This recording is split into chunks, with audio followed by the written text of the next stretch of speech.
Hi everyone, welcome to this series of learning crypto API trading from beginner to advanced level with CoinDCX API. My name is Archit Mittal. I am founder of Automate Algos and I am here to teach you the nuances of API trading from very basic to a level where you can create your own trading strategy bots for crypto trading. So let's start and see actually what is API trading, and let's start with the beginner lessons where we will cover the basics of API trading. सबसे पहले हमें ये समझना होगा API trading है क्या and आपको ये क्यों यूज करनी चाहिए एंड इसके मेजर जो मार्केट में रूमर्स और मिथ्स हैं वो क्या क्या हैं जिनसे आपको थोड़ा बच के रहना चाहिए। सबसे पहले स्टार्ट करते हैं एपीआई होता क्या है। एपीआई को समझने के लिए एक बहुत ही कॉमन टर्म्स में जो एग्जांपल रहता है वो एक रेस्टोरेंट का रहता है।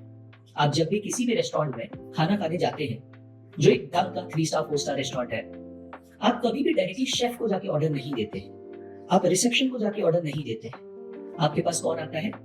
एक वेटर आता है, वो आपके सामने मेन्यू रखता है, आप उस मेन्यू को देखकर वेटर को एक ऑर्डर देते हो, वेटर वो ऑर्डर लेकर शेफ के पास जाता है एंड शेफ जब उस खाने को बना देता है तब शेफ को खाना वेटर को फिर से देता है एंड वो वेटर आपकी टेबल तक वो खाना लेकर आता है। एपीआईज में बिल्कुल इसी तरह काम करती है। आप अपने कंप्यूटर से कुछ कोड लिखकर अपने ब्रोकर से बोलते हो कि मेरे को लेट से इथेरियम परचेज करना है। जो आपका कोड है वो आपके ब्रोकर से ये बोलता है कि मेरे को इथेरियम में ऑर्डर प्लेस करना है। आपका ब्रोकर वो ऑर्डर प्लेस करता है एंड वहां से फिर एक्सचेंज से ये रिस्पांस आता है कि हाँ आपका ऑर्डर प्लेस हो गया, जो आपके पास एज अ रिस्पांस वापस आपका ब्रोकर एपीआई लेकर आता है। तो एपीआई हमारा ये वेटर की तरह काम करता है जो हमारे डिजायर्ड इनपुट को लेकर जाता है, उसको प्रोसेस करवाता है एंड उस प्रोसेस में जो आउटपुट निकल के आता है वो आपके पास वापस लाके देता है। अब ये आउटपुट जरूरी नहीं है हर बार सही है। जैसे रेस्टोरेंट में खाना खाते समय कभी कभार ऐसा होता है कि किसी अच्छे रेस्टोरेंट में आप गए हैं एंड आपके शेफ ने जली हुई रोटी भिजवा दी या फिर कुछ ऐसा भिजवा दिया जिसमें नमक नहीं था, तब आप क्या करते हैं? आप उसको वापस करवाते हैं एंड अच्छी क्वालिटी का फिर से उससे बोलते हैं लेकर। सिमिलरली एपीआई में बिल्कुल सेम कॉन्सेप्ट चलता है। अगर आपने कोई रिक्वेस्ट भेजी, उस रिक्वेस्ट के अंदर आपने प्राइस गलत भेज दी, क्वांटिटी गलत भेज दी, लिमिट प्राइस गलत भेज दी, मार्जिन गलत भेज दिया क्रिप्टो के केस में, तो आपके ब्रोकर के पास जाएगा एंड ब्रोकर के पास से एक रिजेक्ट रिस्पॉन्स आ जाएगा। अभी आपकी जिम्मेदारी बनती है कि आप उसको फिर से भेजें सही करके उसको इस बार, ताकि वो ब्रोकर आपका सारा काम कर पाए। सबसे बड़ी बात आती है मुझे एपीआई ट्रेडिंग करनी क्यों चाहिए। आज देखिए सर, बेनिफिट्स को अभी हम समझेंगे। सबसे पहले समझते हैं जो आप मैनुअल ट्रेडिंग करते हैं और जो आप ऑटोमेटेड ट्रेडिंग करते हैं उसमें फर्क कहाँ है। मान लीजिए ये मैं CoinDCX के प्लेटफॉर्म पर आ गया और मैं यहाँ पे इथेरियम ओपन करके रखा हुआ है, मुझे यहाँ पे ऑर्डर प्लेस करना है। तो लेट से मेरे को लॉन्ग ऑर्डर प्लेस करना है, मेरे को लिमिट ऑर्डर प्लेस करना है, मेरे को 3300 पर ऑर्डर प्लेस करना है एंड मेरे पास मिनिमम जो मुझे क्या करना है, मेरे को 1 USDT करना है। इसमें अब लिखा आएगा order value should be more than 26 USDT। सो एक काम करते हैं, इसको 10 USDT कर देते हैं एंड मार्जिन बढ़ा देते हैं। ठीक है, 50% मार्जिन कर दिया हम लोगों ने और हम जो है यहाँ पे बाय का ऑर्डर डालते हैं। आप देखो each order limit by placed आ रहा है, ये वाली चीज आप यहाँ पे देखो नीचे की तरफ ओपन ऑर्डर्स में मेरा ये ऑर्डर ओपन है।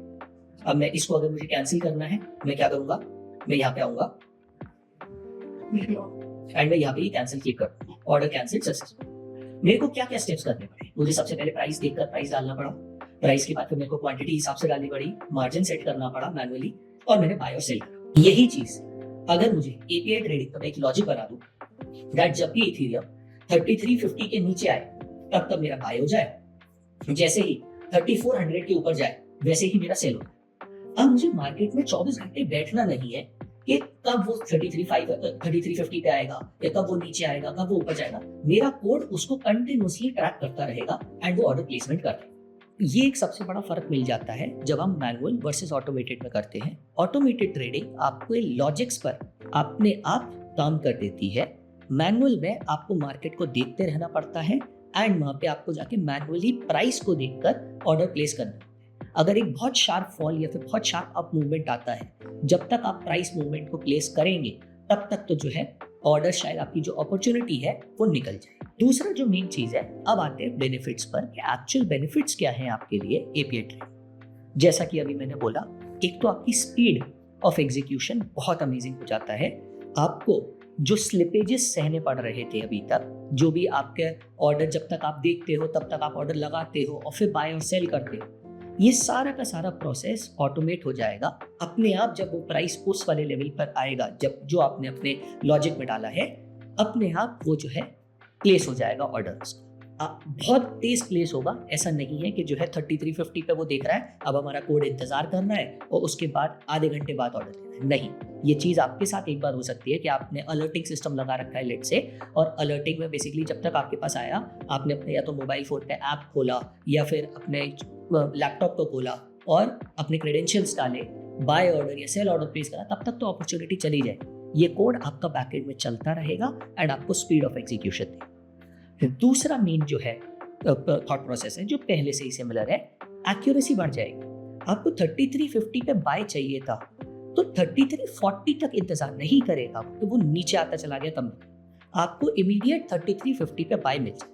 अगर वो एक ऐसा लेवल होता है जहां से आपको रिवर्सल देखने को मिल रहा है मार्केट के अंदर, तो आपके पास एक्यूरेसी बहुत अच्छी बढ़ जाएगी। अगर वो नीचे ही जाता जा रहा है तो आपकी एक्यूरेसी बहुत ज्यादा बढ़ जाएगी। तीसरा जो बेनिफिट है, आपको एपीआईज के अंदर काफी ज्यादा एडवांस फीचर्स मिलते हैं, जैसे कि लॉजिक क्रिएशन। आप logic creation directly manual trading में नहीं कर पाओगे। सेकंड जो सबसे बढ़िया बात है, आपका इमोशनलेस ट्रेडिंग हो जाती है जब आप एपीआई ट्रेडिंग करते हैं। कितने लोग ऐसे हैं कमेंट में जरूर बताइए जिन्होंने लेट से इथेरियम को 3350 पे बाय तो कर लिया, जैसे ही बाय करा, जो अभी हम देख भी सकते हैं, देखो अगर हम 3350 पे बाय कर लेते या फिर 3360 पे हम लोगों ने बाय कर लिया, एकदम से $10 नीचे आए, राइट।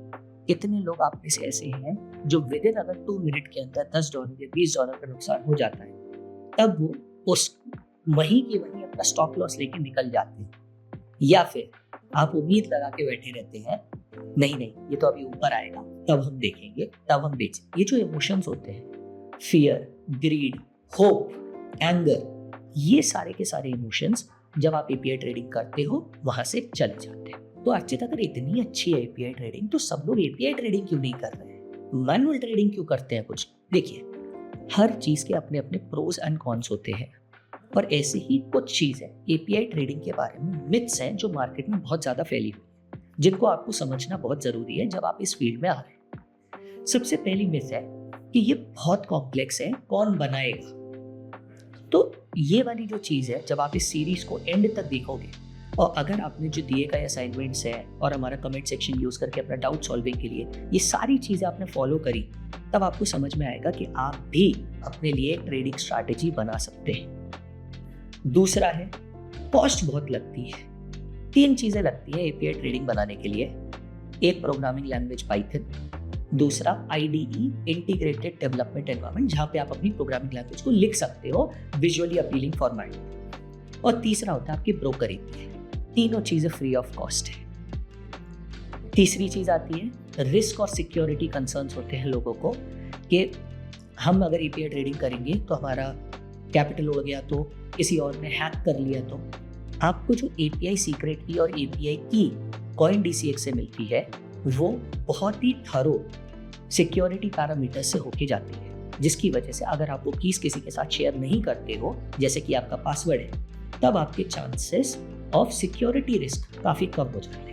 रही बात कैपिटल रिस्क के, वो जब हम इन सीरीज को आगे देखेंगे तब आपको समझ में आएगा आप अपने कैपिटल रिस्क को भी कैसे बहुत ज्यादा कम कर सकते हैं। ये सबसे बड़ा मिथ है जो 4th पॉइंटर पे लिखा है, एपीआई ट्रेडिंग हमेशा आपको पैसा बना के देगा।